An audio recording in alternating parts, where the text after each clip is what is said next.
খুব সহজেই বাড়িতেই তৈরি হবে মাশরুম ছাতু। হ্যাঁ, ঠিকই শুনেছেন। এই রকম সুন্দর মাশরুম ছাতু আপনি নিজের বাড়িতেই তৈরি করতে পারবেন। চলুন সম্পূর্ণ প্রসেস দেখে নিন।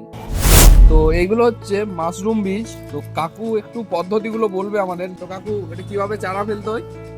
একে প্রথমে আগে খড়কে 24 ঘন্টা ভিজিয়ে নিতে হবে, কেটে ছোট ছোট করে খড়কে কেটে 24 ঘন্টা ভিজিয়ে তারপর ছেঁকে নিতে হবে যাতে জল না থাকে, অথচ ভিজা থাকে। তারপর ওকে কি করতে হবে না, পলিথিনের মধ্যে একটা করে স্তর করা হবে।